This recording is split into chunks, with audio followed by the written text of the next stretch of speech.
Thank you. Hello. Hello again, David. Good morning to London.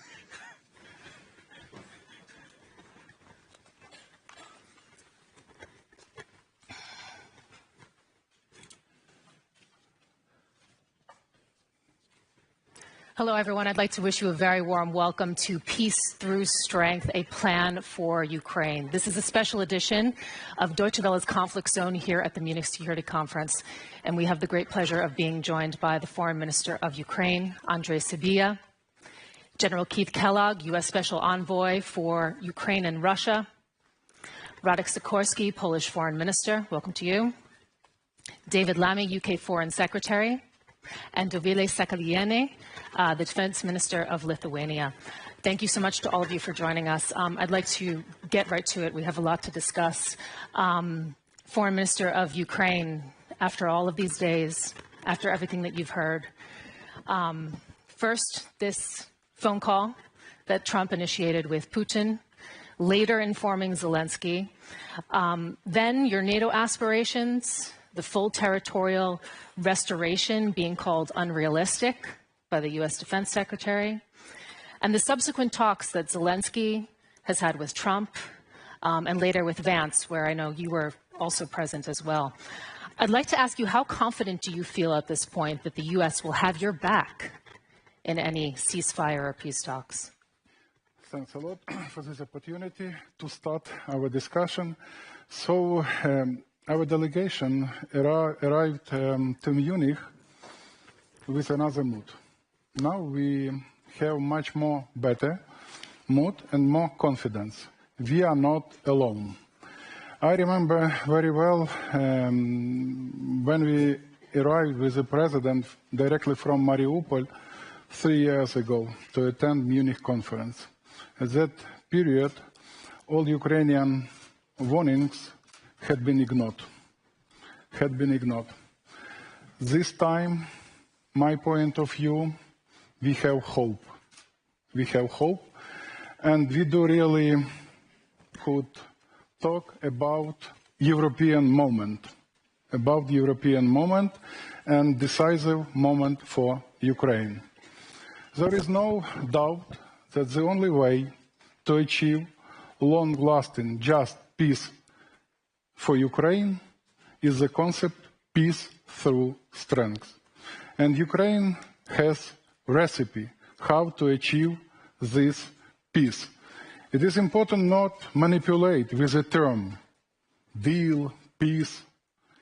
We are talking about just comprehensive, long-lasting peace, not the absence of war. We should not repeat the mistakes of Munich, which happened 87 years ago. And we will never accept this. No decisions without Ukraine. Nothing about Ukraine without Ukraine.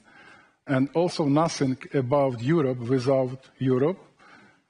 It seems to me it's also a time for Europe to demonstrate strength. I have to say, you sound a bit more confident, actually, than what I heard from Zelensky this morning, who did not seem all that confident that it would indeed be. So many developments, so many news, but as I mentioned, we are in a much more better mood. Okay. We are returning back. I'd like to turn to General Kellogg now. You have just said in the past couple of hours that Europe won't even be at the table in any peace talks. Well, define at the table. How should it work? How should it work? How should it work if they're not there? Because Trump has said Europe needs to own this. Well, I think when you say Europe needs to own it and at the table, what I've defined as when I say my definition of at the table, when you're actually sitting down there, you don't. To me, that doesn't mean the interests are not taken part of it. They're not considered. They're not used. They're not developed. That means at the table. You have an ability have input. But when you've got those three, really two engaged partners with, you got Russia and you got Ukraine fighting right now, and President Trump coming in differently to basically be, for lack of a better term, however you want to use it in the English language, like an interlocutor or mediator. But he's going to think that he's going to do this alone is wrong. We've never said that. It's all a definition of terms. When you say, and I think this is where I would challenge anybody out there. When you look at it, we've always said, when we talk about America first, we say America first has never been America alone. We've never said that.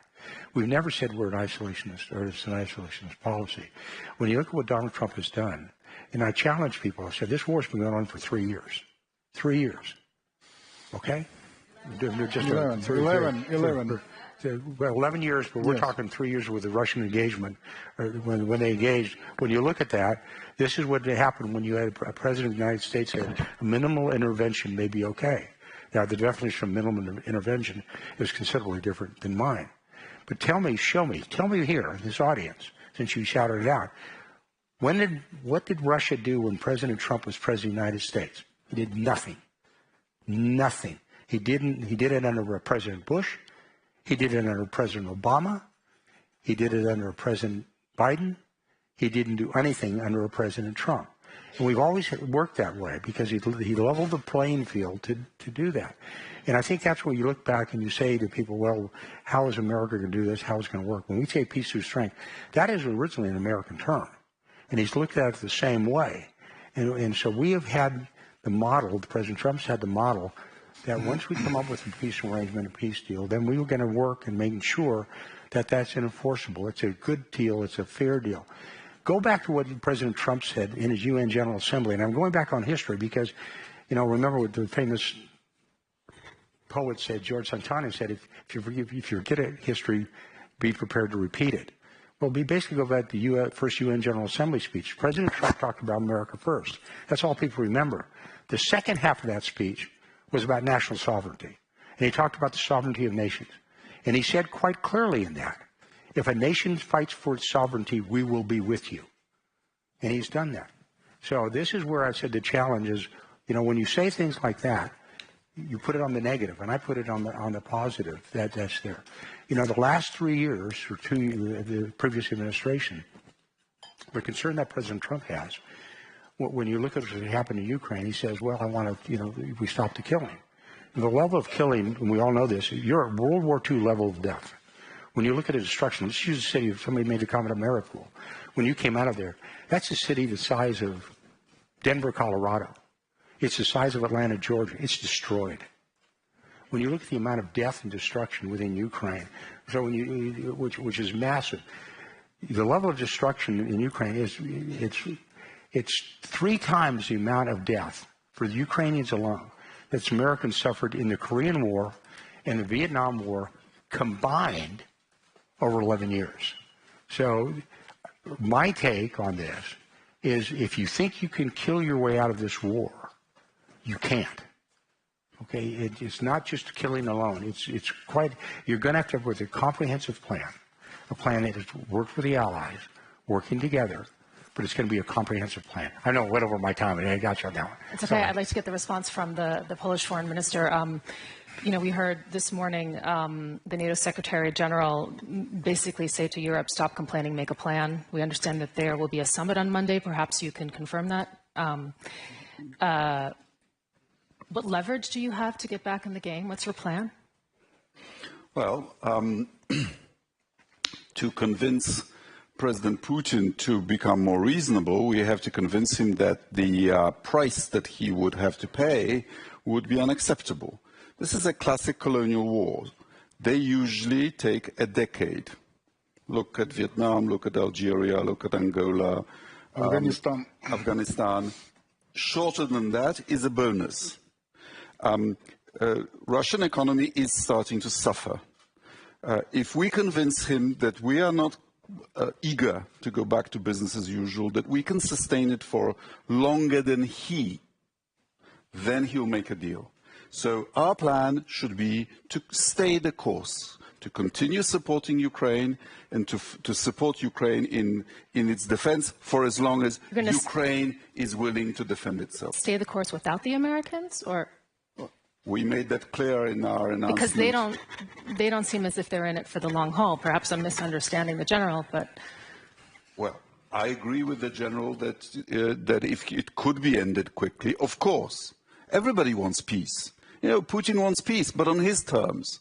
The question is, how do you get to a deal that everybody can live with? And if it can be done faster, great. But in my mind, to get to it faster, you should prepare for the medium term. The first time I will disagree with Radek. Putin doesn't want peace.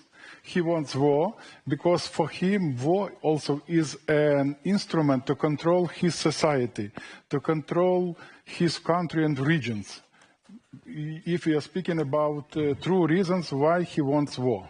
But if you capitulated, he would have peace, right? So he would prefer not to pay the price. I'd like to turn to the UK Foreign Secretary. I mean, the UK always likes to say that you have this special relationship with the United States, and through that lens, I'd like to ask you what your plan is right now. Follow Trump, try and build a bridge between the US and the EU, present your own plan? Let's step back for a moment. It was the US and the UK that 3 years ago presented the global community, because of our shared intelligence capability, with a fact that many in Europe said couldn't happen, wouldn't happen, that Putin was about to invade Ukraine. And I was in Ukraine the month before that invasion, and I remember looking at all the faces of those young men and women in Kyiv who had lost their lives, because this story begins back in 2014. Since then, combined as a transatlantic alliance, we have supplied Ukraine with the military capability, with the humanitarian capability and the economic capability to fend off this war. And the bravery, the courage, the innovation in Ukraine, which often doesn't get talked about, the innovation in drone capability has been phenomenal, given that people said this would be over within a week. So that's what we've achieved. Today, there has been a conversation that our American friends have begun. It's talk about talks. There is no negotiated settlement. We know, our assessment is certainly, that Putin has showed no desire to negotiate other than to see a capitulation from our Ukrainian friend, which is something we cannot tolerate. And neither can our American friends tolerate that, because it would send a message to others, let's say Maduro, that, yeah, invade Venezuela, to try to have your imperial ambitions. And so we have to stand up to Putin. We know that. The truth is, in that negotiation, the question is on what terms, one, and two, what are the security guarantees that ensure that Putin does not come back for more, so that we have an enduring peace? And what we know, and it's a bitter pill, was that Minsk didn't work. He breached the OSCE monitoring exercise 20 times. It didn't work. So something's got to be in its place this time that works, and that's why we believe an irreversible pathway to NATO is important to keep on the table. Minister Šakalienė, how do you see the first steps to providing Ukraine the security guarantees that it needs, and that would also make you feel comfortable? I mean, Lithuania, everybody talks about how you are also in Putin's eyes quite closely. Well, first Are of we all, talking about a European army going forward? What would you like to see in the short term, the medium term, the long term? Because Zelensky mentioned a European force this morning. I think that we are not starting from the most important moment. It's military muscle of Europe. You cannot guarantee security to anyone if you are not strong enough. And therefore, we have all been shaken a bit, I'd say, over the course of past 4 days. I came from Brussels to Munich, and in Brussels I saw a very interesting change in the room full of my colleagues in the course of 24 hours, when from this illusion that the United States are going to defend Europe, we came to a realization that we are going to defend ourselves with the help of the United States. And that's a bit different formula. And therefore, yes, we need to be in the room where negotiations will be, because we are going to bear the consequences as well, and we are going to be a part of it. But talks are just empty words if there is no money on the table. And we will have to put that money on the table now. We have debt of over 7 decades to United States all over Europe. Okay, our region probably 3 decades because we were occupied before that. But nevertheless, United States paid for European security. This debt with interest came to our door right now, and we will have to deal with it if we want to help Ukraine. So security guarantees means that we have to have a capability to guarantee anything. Also to invest in Ukraine.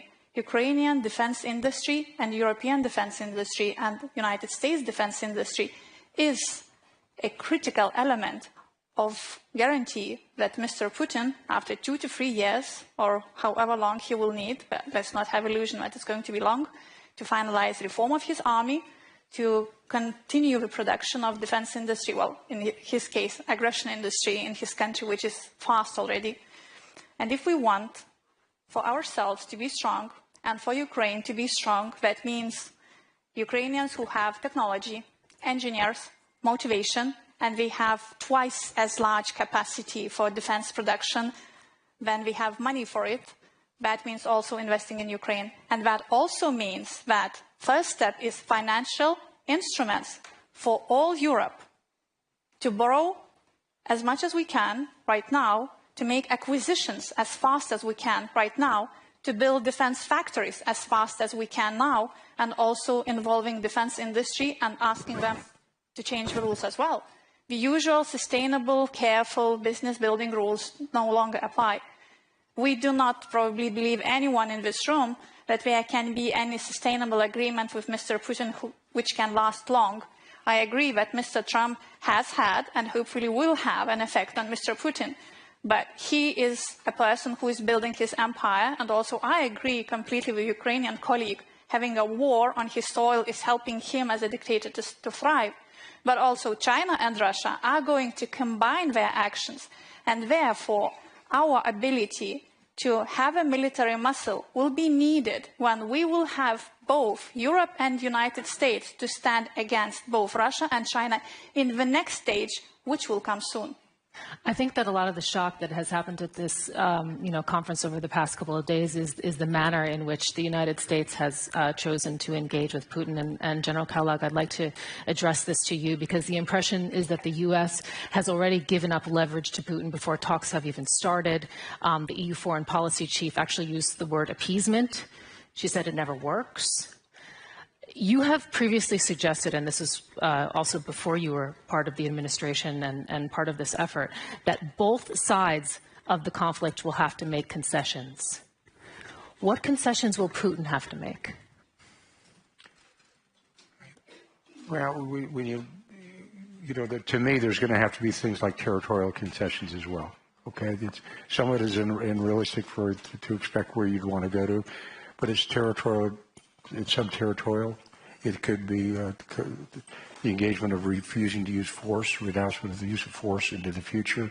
From a political side, he's not going to downsize his military forces. Hopefully get rid of what we're going to try to do is basically force him into actions. What you want to do is force him to actions maybe he's uncomfortable with. What I mean by that, as an example, right now is what we're going to do is try to break this alliance that he currently has. He's got an alliance around with North Korea that wasn't there before. He's got an alliance with Iran that wasn't there before. He's got an alliance with China that wasn't there before, meaning 4 years ago before. But let me just pivot real quickly before this, because what is really interesting to me is because now, which I think is very, very important, is how the Atlantic Alliance is coming together. Well, my response to the Atlantic Alliance, well, about time. Glad you showed up. Because we said over 4 years ago, we said it quite clearly, the NATO alliance made a clear declaration in 2014 in Wales that by 2024 that they would have 2% of their GDP in defense, of which 20% was modernization.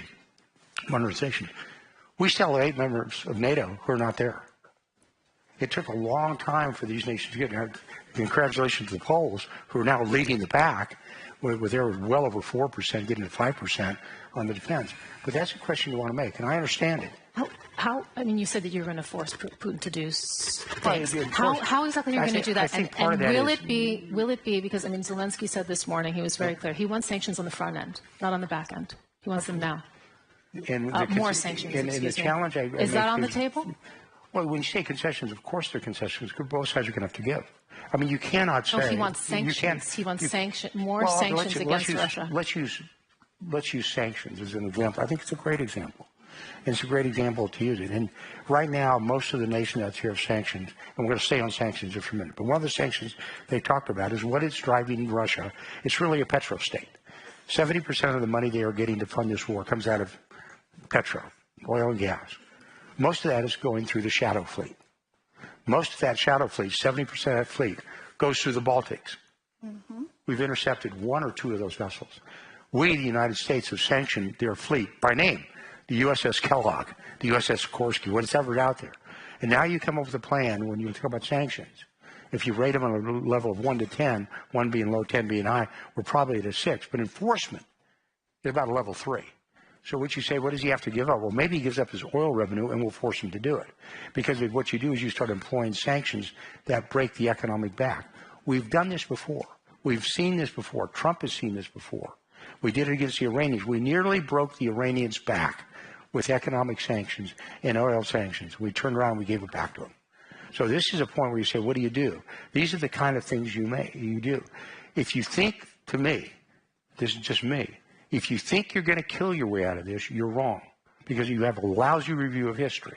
Because what I mean by that, this is a nation, we're talking about the Russians, that were willing to lose 700,000 in 6 months in the Battle of Stalingrad.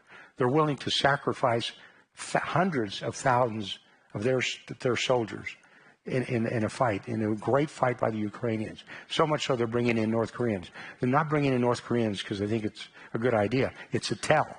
The tell they're saying is they've got a problem with manning. They've got a problem with soldiers. So you make them pay the price for that. So it's not just one thing. It's just not the metric of saying it's kinetic, military. You've got to balance it all. It's across the board. Too many times what we devolve into, we're saying, well, it's a manning issue. It's a killing issue. It's an aircraft issue with fighter bombers, artillery. It's much more than that.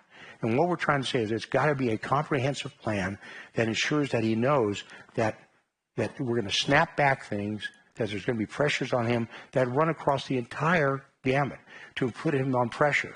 Military pressure alone won't do that, because he'll just mobilize. He's pulled tanks out of mothballs. He's pulled tanks out of museums. He can use to bring in North Korean troops. So what do? You attack things other than just kinetic. You don't dismiss that. Right. But you attack other places as well.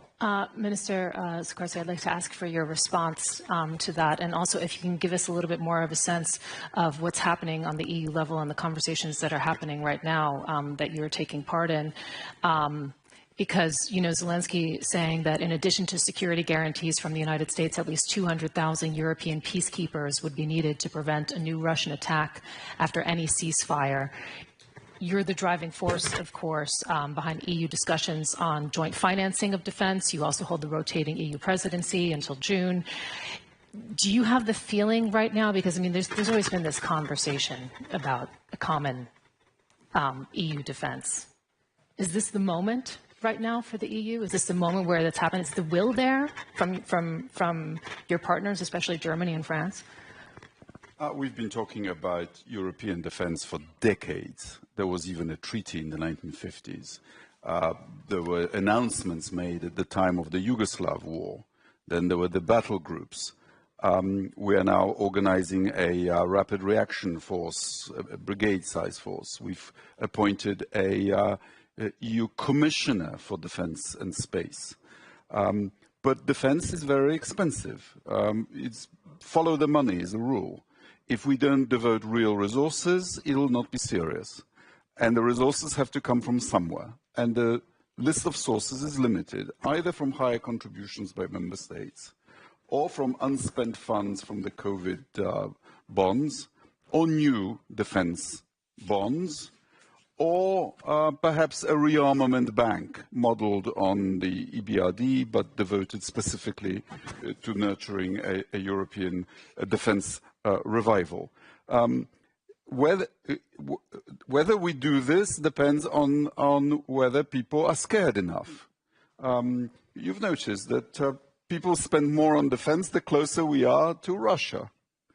But, you know, if we recognize that Putin is a threat to all of Europe, then it is not fair for us, border countries of Europe, to be landed with the entire cost of defending more comfortable countries and richer countries to our west from this common threat, which is why it makes sense to share the burden through the European budget. We have a defense budget. It is called the European Peace Facility, where we contribute in proportion to GDP.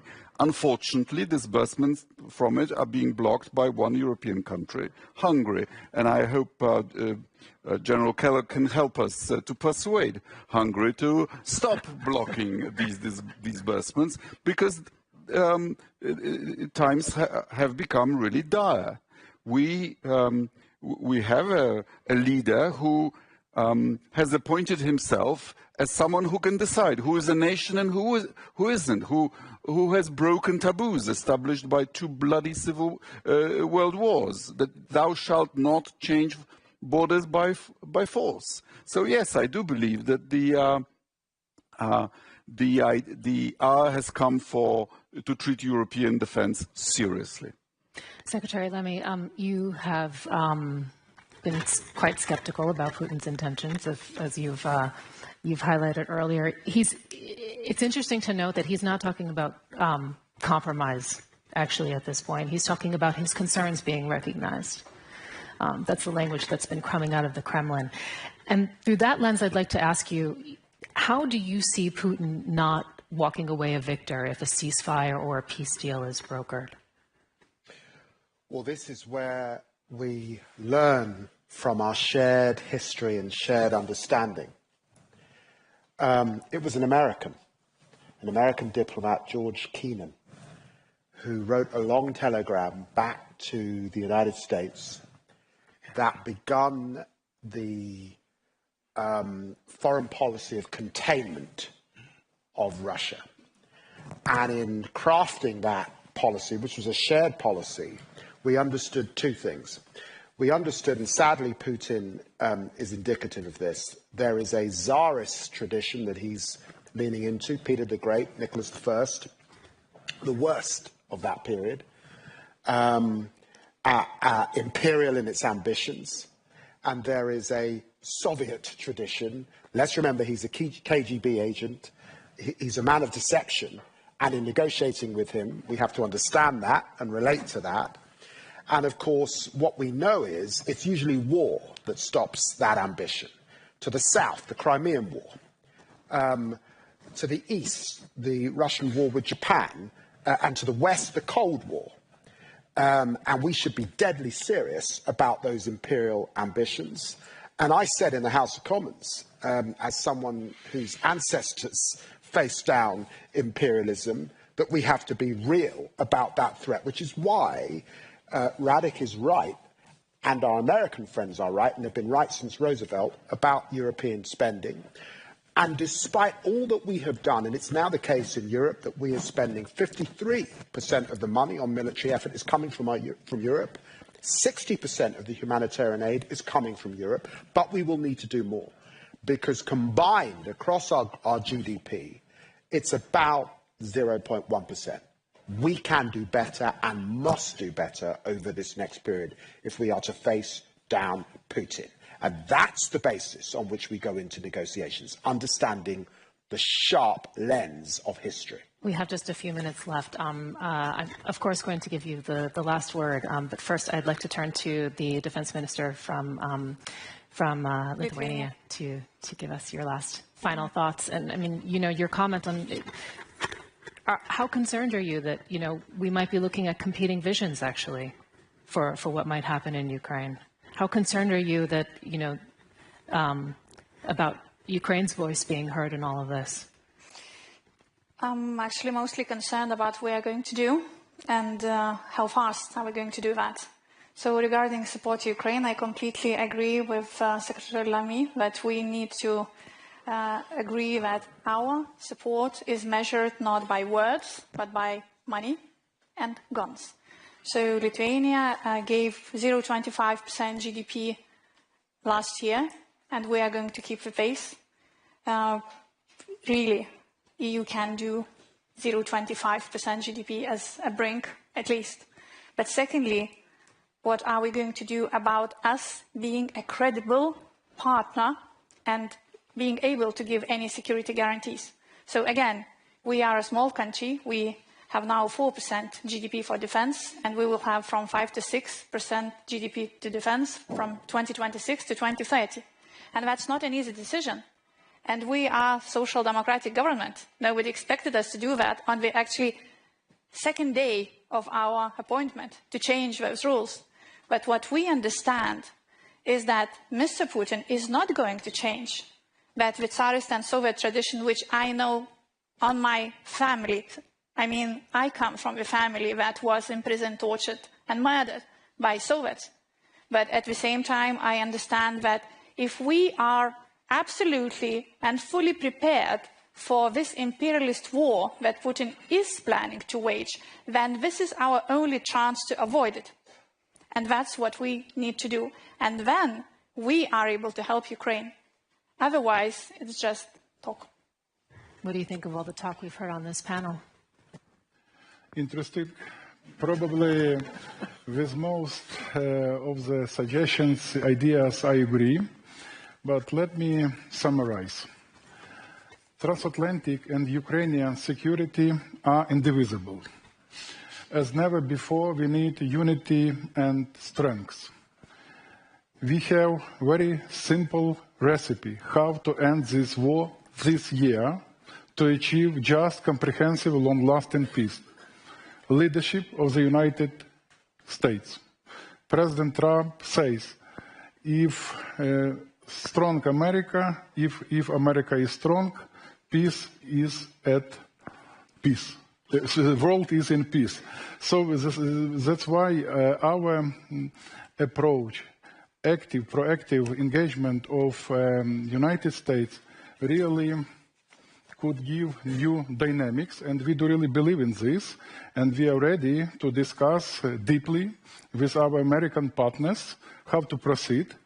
We are looking forward for the visit of General Kellogg to Ukraine, a very important visit. And what is important, and President Zelensky mentioned in today's speech, we should coordinate our positions before we will approach to Russia. Now about recipe, once again. Leadership of the USA to raise the price for further aggression to Russia. Sanctions, frozen assets, price of the oil. So we have these very effective instruments. And the last point, to strengthen Ukraine, to strengthen our position, and we are ready to keep our resistance. Thank you. That concludes the panel portion of this. We have an absolutely packed room, and we're going to have a microphone going around. So if you have a question, please do raise your hand. We will get to you. And I'm just going to look around the room. Tikhanovskaya, please. Svetlana Tikhanovskaya, Belarus. Today, President Zelensky said that the eastern borders of Europe must lay to the eastern border of Belarus as well. So my question is to General Kellogg and all the panelists. How we make sure that Belarus will not be given as cancellation prize to Putin? And what is your policy towards illegitimate Lukashenko, who is continuing to conduct terror and direct our country into the war, and to Putin? Thank you. General Kellogg. Let me sure I got the question right. How do we prevent further escalation? Cuts down to the right. Will Belarus be used in this as a pawn in a geopolitical game? Well, they already are. As a bargaining chip. Well, they already are. Belarus has already been used as a pawn. I mean, when you look at it, it's some of the attacks basically emanated, and unfortunately there was a lot of resistance within Belarus, and it's a weak partner, but it's still a partner. of Russia right now. When you talk about expansion of it, I think what you have to do is like anything else, and it sounds, because we're now talking almost in a large general context, you can't appease aggression, okay? And that's the reason I keep coming back to the challenge. As I said, with this administration, and probably the question was, what did you talk about last year here? What did you talk about the year before here and time before? But that's my challenge to everybody here is I said, look, you cannot show me where we allowed aggression within a Trump administration for 4 years. You can't. You can't do it in Syria when they used nerve gas. You can't do it when they used ISIS, which at that time was the size geographically of Great Britain. You can't say the same thing about Iran with Soleimani. We can't say the same thing when we made sure things happened all over the world. This was a man who said, if you attack an American in his last State of the Union, if you attack, not kill, if you attack an American, your life is forfeit. And months after that, we put an entire SEAL team, our best special forces, into one country in Niger and Africa, and it's illustrative, to get one individual who's kidnapped by bandits. And we were willing to do that. So the point is, you almost have to trust the man and trust the discussion. What you were talking about is what has happened in the past history, and somebody said before that with the invasion of Crimea and before, what's the past history? Don't put that on us. Okay, this kind of goes back on you, on the European environment. But we have a track record, the Trump administration, of 4 years of what's happening. We've been in power, the president has been in power for 25 days. 25 days. But we made very clear that this war must come to an end. That is not what you heard from the last administration. You know, to me, the last administration said, and I know I'm veering away from a little bit what you asked, but as long as it takes, as much as it takes, that's a bumper sticker. That's not a strategy. At least come up with a strategy to do that. And I see Senator Wicker in the audience, who runs our great Senate Armed Services Committee, and he knows, because when I went to Ukraine last time, I went in front of his committee and I explained, this is the way you have to do it. And the explanation I gave to him was that was peace through strength. When will we know what the Trump plan is? Well, What's the time frame? For 25 days, I mean, maybe if you give us within 30 days, we might. Well, he's already called Putin. Yeah, he's called Putin. So. Well, that's pretty good considering that Biden didn't call Putin for 3 years. Okay, and the fact of the matter, the way you like it or not, you have to talk to adversaries and friends as well. You know, when you think about it, it was. I had a great Secretary of Defense, General Mattis, once say, I may not like this son of a bitch, but I got to talk to him. Well, the fact of the matter is that's there. But I think that don't put on the problems of the last 3 years, which was accepted on us when we've been there for 25 years. Go back and look at it. We're going to take another question. So we have a number of hands there, right here. Maria Ivanova, member of the Parliament, Ukrainian Parliament, European Solidarity. Dear General Kellogg, just for your information that the Russian aggression has been started in 2014. 16,000 Ukrainians have been killed by Russian army. And that is why before 2022. And that is why, of course, we really thanks for all the support you have done. But don't make Putin great again, because we see what is going on when in such messages detoxing Putin and detoxing North Korea, Iran, and all other authoritarian regime. So please make democracy great again. And here we are together with Europeans can make it together, because we are fighting for 11 years and we are ready to fight further together with Europeans and together with you. That is why my question is, your strategy is to stop the war or to win the war? Thank you. And can I just... Go ahead. Well, I think the question is, what does winning look like? And I think you have to ask that yourselves. This question, that's a Ukrainian question, because you're fighting for your survival. By the way, let's be totally honest about it. So the Ukrainians have fought valiantly. What you have done, the sacrifice you've made is incredible. And I've been to Ukraine, and I've been pretty far east and seen Izum and places like that, and I know what you've done and what you've gone through.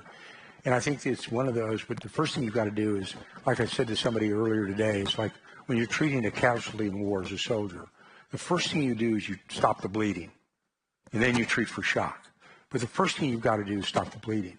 because you cannot sustain levels like this. And that doesn't mean you don't, you make it a steel porcupine or make it the Sparta of Middle Europe, whatever it's going to be. And that should be well thought through. But I think part of the question is, if you keep fighting, or do you want to set, this is it for the long term, we want to do it. I remember going back to Konrad Adenauer, who was the first chancellor of Germany. He wanted to unify Germany. Without question he did. But he looked over the long term, and he said, maybe this is what we look like. When you look at the Baltic states, which were subjugated by the Soviet Union after World War II, the United States never recognized that. It was called the Wells Doctrine. And we said, you can occupy the land, but we as the United States, we do not acknowledge the fact that this is your territory at all. So this is one of those when saying, okay, this is part of the process. We have to figure out, what does it look like? If you're thinking about victory in World War II terms, of signing a peace treaty on the deck of the USS Missouri in Tokyo Harbor, that is probably not going to happen. But you have to look at it a little bit differently and for the long term. And that's what we want to do. We want to send a message that aggression is not acceptable, and that the freedom and sovereignty of a nation is acceptable, and that's what we want. And those are the hard questions we have to ask. We have to address it. We can't run from it. But we also cannot be, I believe, from the west and from the east or north and the south, we cannot be Pollyannish about it. You cannot hope for it, okay? Hope's not a method. It doesn't work. So the reality is, where do you get to? And part of it is we want to make sure that there's a sovereign, stable, successful state of Ukraine. That's the big one. And we obviously, that is done through stopping Russian aggression. We understand that. But the final details of that are something that has to be worked out, will be worked out. And one of the people who have to do that is your president, President Zelensky, and then getting them together, whether you like it or not. Adversaries have to talk. We have to move on to the next question. We have many. Here you go. One for you.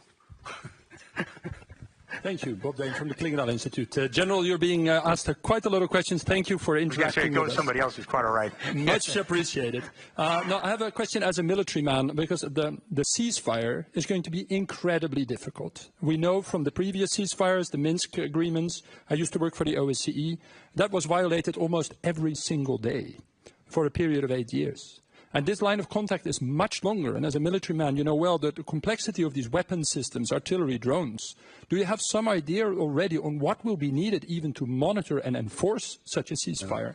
And what happens if it's violated? And I would Thank you very much. Yeah, and I would like to also add to that, you have, first of all, what security guarantees is the United States willing to provide to Ukraine?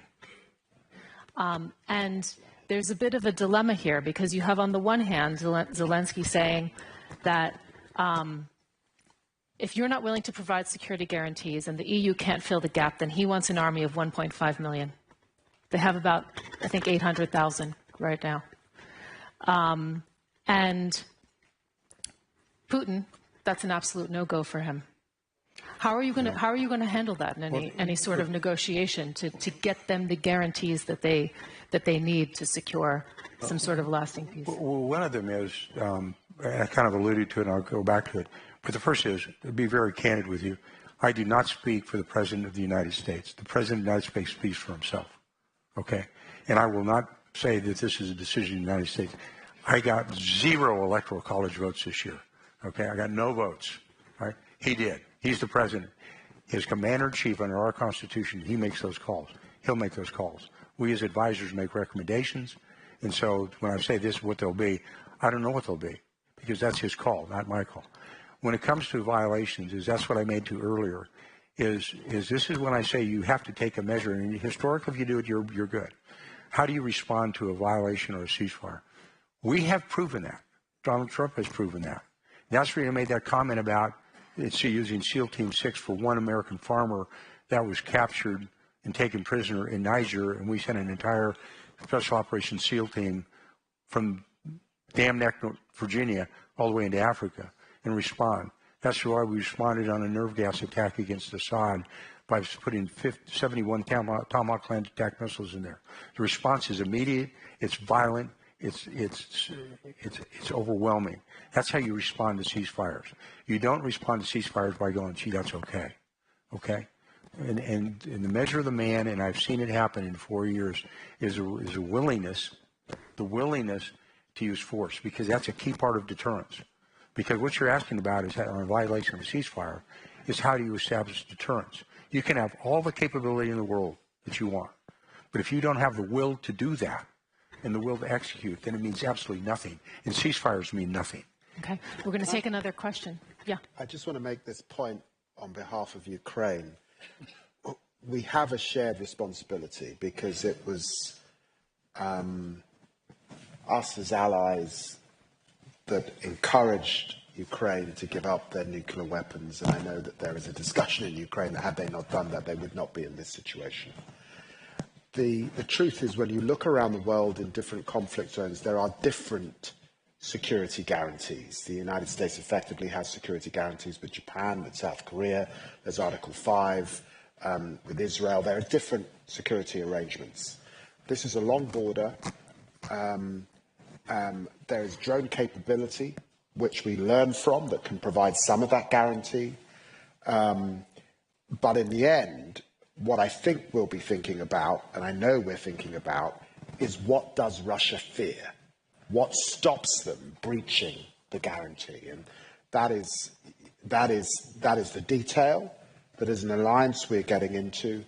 And of course, Ukraine will want that guarantee. And even if they were to be admitted to NATO, there is a path. They would need those guarantees even before that irreversible pathway that we set out back in September. Okay. I'd just like to explain, because we're also streaming this on YouTube Live, why the General is getting so many questions from the audience. Here at the Munich Security Conference, we've heard a lot from the Americans, but this has actually been the only conversation that a member of the current administration is engaging in, both in a panel setting and also taking questions from the audience. So that's why this conversation has been dominated in that way. There's one more question here, and then this is the final question. Thank you very much. Pavel Popescu from Romania. General Kellogg. I remember, definitely, yeah. I remember the meeting we had 3 years ago when we're discussing about these topics. First Trump administration, President Trump said lots of things which Europe didn't like. Lots. He said lots of things that Europe didn't like in the first administration. And he was right. We like it or not, he was right a lot about a lot of things we had to do right. We have to acknowledge that. Second Trump administration, we leave it now. We see the same style, we see the same type of requests, but we see something that we've seen these days here. It's an elephant in the room. We see parallel with the same request like in the first Trump administration, some direct and non-direct signs in supporting right extreme parties in Europe, which, by the way, are voting in our parliaments against the defense spending. In my country, the presidential candidate, and I was the head of the National Security and Defense Committee, voting for the $6.5 billion spend of F-35s to defend my country first, and because of our strategic partnership. In my country, a candidate spoke against that contract, addressing people that this is a very bad thing to spend money on F-35s for our defense. My question is, how will you deal with this kind of narrative while you will try to convince Europe? And I agree, we should be convinced we should do more about that. And I'm a big fan of that.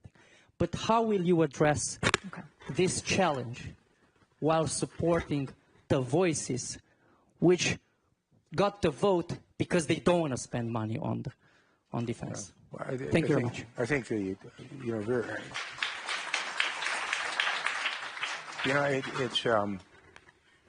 I think when you talk about issues like that, that's your issue, not our issue. It's sort of like what was happened today and I'll give you an example. It's a parallel issue. When I was asked about Ukrainian elections today, I said, I said, that's the issue for the Ukrainian people. The same issue, that's the reason why, as a democracy, you get a chance to vote about it. And it's one of those things where I think there's a cautionary note that one of our founders of our Constitution, Benjamin Franklin, was asked a question when he came out of our Constitutional Convention. He said, Mr. Franken, what have you given it? What have you given us? And his response was, a republic, if you can keep it. So I think this is one of those, that's a question that you need to ask yourselves internally to every one of your nations. That's not a question you should ask the United States. Everybody's can chip in on the side. They do. We will. You will. But this is one that I think you have to answer yourself, not to me.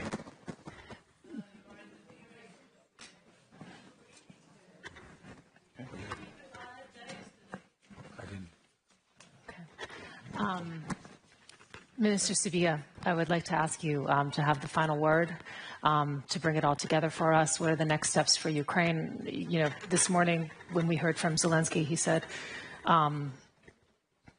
that he was essentially available for a meeting with Trump. He was asking for it emphatically. What comes next in the next days and months for you? So first, I would like to confirm that David has a right to speak on behalf of Ukraine, definitely.